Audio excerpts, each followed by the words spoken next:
4 मई 2026 कोलकाता के भवानीपुर विधानसभा क्षेत्र में वोटों की गिनती हो रही थी। वो सीट जो पिछले 15 सालों से एक ही इंसान की थी। वो इंसान जिसने 34 साल के कम्युनिस्ट राज को धूल चटाई थी। वो इंसान जो खुद कहती थी, मैं सभी सीटों की उम्मीदवार हूं। लेकिन उस दिन जब नतीजे आए, पूरा बंगाल सन्न हो गया। दीदी ममता बनर्जी अपनी खुद की सीट हार गई थी। 15 साल की सत्ता, 90 रैलियां, 22 रोड शो, सब कुछ मिट्टी में मिल गया। बीजेपी ने 294 में से 207 सीटें जीत ली। टीएमसी सिमट कर रह गई सिर्फ 80 सीटों पर। बंगाल जो कभी दीदी का बंगाल कहलाता था, वो भगवा हो चुका था। लेकिन यह हार एक दिन में नहीं आई। ये उस औरत की कहानी है जो कभी सड़कों पर लड़ती थी, जो कभी गरीबों की आवाज थी, जो कभी अजेय लगती थी। और यह कहानी है उस बर्बादी की जो उन्होंने अपने हाथों से रची। आज हम आपको बताएंगे कैसे बीजेपी ने दीदी को हराया। साल 1975, कोलकाता का कालीघाट मोहल्ला। एक मध्यम वर्गीय परिवार की 20 साल की लड़की, साधारण सूती साड़ी, रबर की चप्पल, चेहरे पर एक अजीब सी जिद। उसका नाम था ममता बनर्जी। जब इंदिरा गांधी ने देश पर इमरजेंसी थोपी थी, तब जब बड़े बड़े नेता चुप हो गए थे, इस लड़की ने जयप्रकाश नारायण की कार पर चढ़कर नारे लगाए थे। उस एक तस्वीर ने पूरे कोलकाता को बता दिया था, यह लड़की कोई आम नहीं है। लेकिन उस वक्त बंगाल पर राज था वामपंथियों का। सीपीआई-एम का ऐसा खौफ था कि विपक्ष का नाम लेना भी खतरनाक था। 34 साल, एक ही पार्टी, एक ही राज, और उस राज के खिलाफ अकेले खड़ी थी ममता।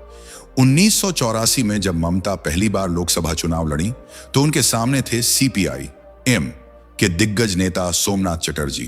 पूरा बंगाल हंसा, यह लड़की सोमनाथ दा को कैसे हराएगी। लेकिन जब नतीजे आए, 29 साल की ममता बनर्जी ने सोमनाथ चटर्जी को धूल चटा दी। वो हार वामपंथियों के लिए एक झटका था और ममता के लिए एक शुरुआत। 1990 का दशक। ममता बनर्जी कांग्रेस में रहते हुए पश्चिम बंगाल में वामपंथियों के खिलाफ अकेले लड़ रही थीं। उनकी लड़ाई का तरीका सबसे अलग था। जब भी कोई दुर्घटना होती, ममता सबसे पहले घटनास्थल पर पहुंचती थी। जब भी कोई किसान मुश्किल में होता, ममता उसके दरवाजे पर होती थी। लोग उन्हें दीदी बुलाने लगे, बड़ी बहन जो हमेशा साथ होती है।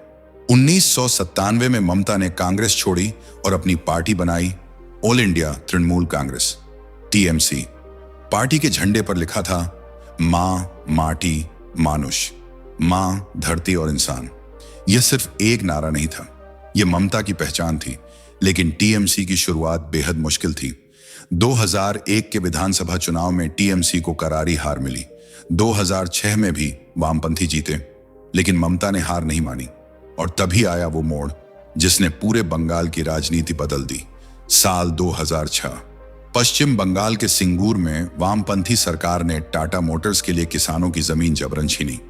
हजारों किसान सड़क पर आ गए, लेकिन सरकार ने उनकी एक नहीं सुनी। ममता सिंगूर पहुंची, किसानों के साथ धरने पर बैठ गई। दिसंबर 2006 में उन्होंने अनशन शुरू किया। जब पुलिस ने उन्हें हटाने की कोशिश की तो ममता ने कहा, पहले मेरी लाश बिछाओ, फिर इन किसानों को हटाना। और फिर 2007 में नंदीग्राम, वहां भी सरकार ने जमीन अधिग्रहण किया। पुलिस ने गोली चलाई, 14 लोग मारे गए। पूरा बंगाल भड़क उठा। ममता बनर्जी उस आंदोलन की सबसे बड़ी आवाज बन गई। लोगों ने उन्हें अग्नि की देवी कहना शुरू किया।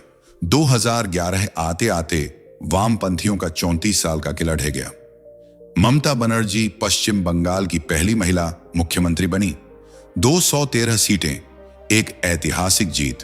पूरे देश ने देखा, दीदी ने वो कर दिखाया जो असंभव लगता था। लेकिन सत्ता इंसान को बदल देती है, और ममता भी इससे अछूती नहीं रही। मुख्यमंत्री बनने के बाद धीरे धीरे दीदी एक अलग किरदार में ढलने लगी। जो पार्टी कभी गरीबों की आवाज थी, वो पार्टी अब एक फ्रेंचाइजी मॉडल बन गई। हर इलाके में टीएमसी के स्थानीय नेता, जिन्हें दादा कहा जाता था, वो अपनी मनमानी करने लगे। जमीन पर कब्जा, ठेकों में हेरा फेरी, विरोधियों को चुप कराना, और ममता ने आंखें मूंद ली। क्यों? क्योंकि यही लोग उनके लिए वोट लाते थे, यही लोग उनकी ताकत थे। 2013 में शारदा चिटफंड घोटाला सामने आया। हजारों गरीब लोगों की जमा पूंजी डूब गई। टीएमसी के कई नेताओं के नाम इसमें आए। 2014 में नारद स्टिंग ऑपरेशन, जिसमें टीएमसी के नेता कैमरे पर रिश्वत लेते दिखे, लेकिन ममता ने हर बार यही कहा, यह बीजेपी की साजिश है, सीबीआई हमें झूठा फंसा रही है, हम पर जुल्म हो रहा है। विपक्ष की आवाज दबाई जाने लगी। बीजेपी कार्यकर्ताओं पर हमले होने लगे। 2021 के चुनाव के बाद तो हिंसा की ऐसी लहर आई कि सुप्रीम कोर्ट तक को दखल देना पड़ा, लेकिन ममता फिर भी जीतती रहीं। 2021 में 213 सीटें, खेला हो बे का नारा, बीजेपी को बंगाल में घुसने नहीं दूंगी। लेकिन दीदी को नहीं पता था, खेल तो अभी शुरू हुआ था। फरवरी 2024, पश्चिम बंगाल के उत्तर 24 परगना जिले का एक छोटा सा इलाका संदेश खाली। वहां की महिलाएं कैमरे के सामने आईं और उन्होंने जो बताया उसने पूरे देश को हिला दिया। टीएमसी के स्थानीय नेता शाहजहां शेख और उसके गुर्गों पर जमीन छीनने और महिलाओं के साथ यौन शोषण के गंभीर आरोप लगे। औरतें रो रही थीं, कह रही थीं, हमने कहीं नहीं जाया जा सकता, यहां टीएमसी का राज है। जब पुलिस शाहजहां शेख को पकड़ने गई तो टीएमसी के समर्थकों ने पुलिस पर ही हमला कर दिया। 55 दिन तक शाहजहां शेख फरार रहा। 55 दिन तक ममता सरकार उसे नहीं पकड़ पाई, या पकड़ना नहीं चाहती थी। यह वो ममता नहीं थी जो सिंगूर में किसानों के लिए अनशन पर बैठी थी। ये वो दीदी नहीं थी जो कभी औरतों की रक्षा का वादा करती थी। ये वो दीदी नहीं थी जो कभी औरतों की रक्षा का वादा करती थी। संदेश खाली ने ममता की सबसे बड़ी ताकत को, महिला वोट बैंक को, हिला दिया। लेकिन यह तो बस शुरुआत थी। 9 अगस्त 2024, कोलकाता का आर.जी.कर मेडिकल कॉलेज एंड हॉस्पिटल, एक 31 साल की ट्रेनी डॉक्टर, उसकी बर्बरता से हत्या की गई, उसके साथ रेप किया गया। और यह सब हुआ अस्पताल के अंदर। जब यह खबर बाहर आई तो पूरा देश सड़क पर उतर आया। डॉक्टर, छात्र, महिलाएं, आम नागरिक, न्याय चाहिए, दीदी जवाब दो। लेकिन ममता ने क्या किया? उन्होंने कहा, पूजों के लिए तैयार हो जाओ, घर जाओ।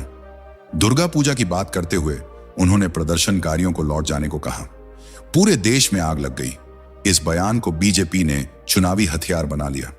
जो डॉक्टर की बेटी के लिए न्याय नहीं मांग सकती, वो बंगाल की बेटियों की दीदी कैसे हैं? और फिर सामने आया जांच में कथित रूप से सबूत मिटाने का आरोप। कोलकाता पुलिस पर आरोप लगे कि एफआईआर देर से दर्ज की गई। अस्पताल के प्रिंसिपल को पहले हटाया गया, फिर दूसरे पद पर बिठाया गया। सुप्रीम कोर्ट ने स्वतः संज्ञान लिया। केंद्र सरकार ने सीआईएसएफ तैनात करने का आदेश दिया। ममता सरकार ने विरोध किया। इस एक घटना ने वो काम किया जो बीजेपी वर्षों से नहीं कर पाई थी। ममता का महिला वोट बैंक, जो उनकी सबसे बड़ी ताकत था, टूटने लगा। लेकिन ममता की तबाही की एक और वजह थी जो घर के अंदर से आई। उनका भतीजा अभिषेक बनर्जी। धीरे धीरे अभिषेक टीएमसी में नंबर 2 बन गए। उन्होंने पार्टी में अपनी समांतर संरचना खड़ी कर ली। चुनावी रणनीति की कंपनी आईपैक, जनवरी 2026 में ईडी ने उसके दफ्तरों पर छापे मारे। टीएमसी के पुराने नेता, जिन्होंने ममता के साथ दशकों तक काम किया था, वो अभिषेक की बढ़ती ताकत से नाराज थे। पार्टी के अंदर गुटबाजी शुरू हो गई। बाहर से दीदी एकजुट दिखती थी, लेकिन अंदर से टीएमसी बिखर रही थी।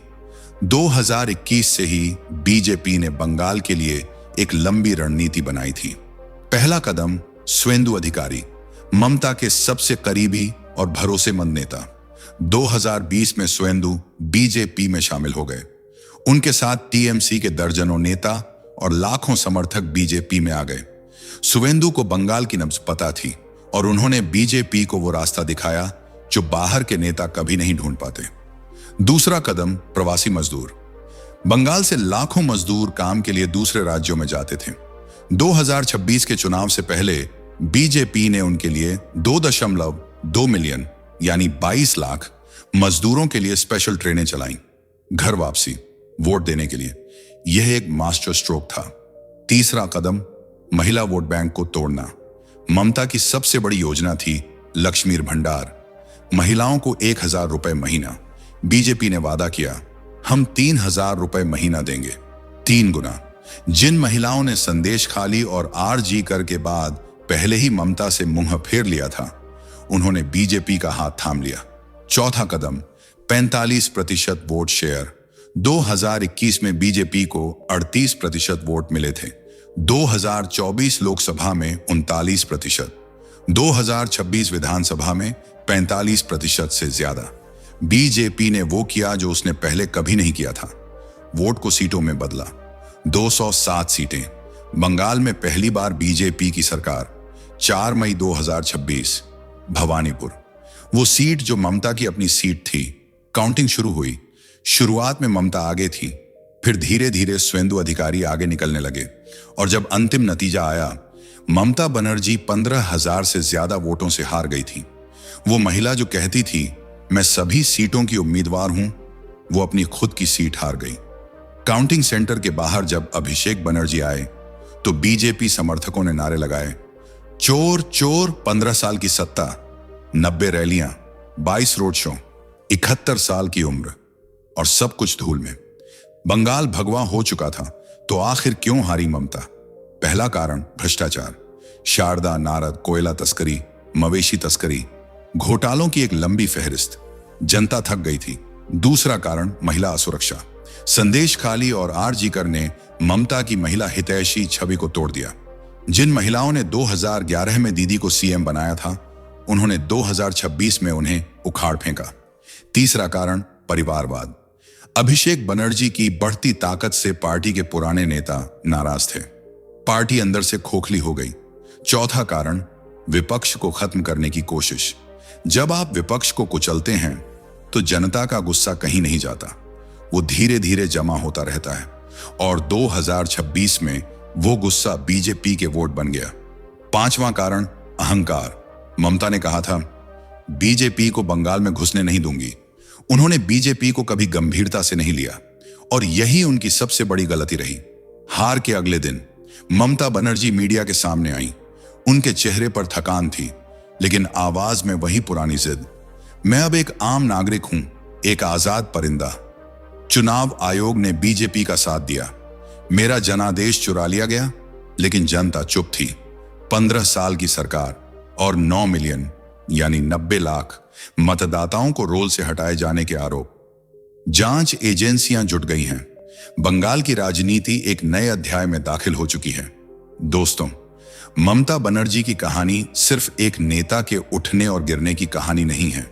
ये एक सबक है, एक बहुत बड़ा सबक। जो नेता सड़कों पर लड़ते हुए सत्ता तक पहुंचते हैं, वो अगर सत्ता में आने के बाद उन्हीं सड़कों को भूल जाएं, तो सड़कें उन्हें माफ नहीं करती।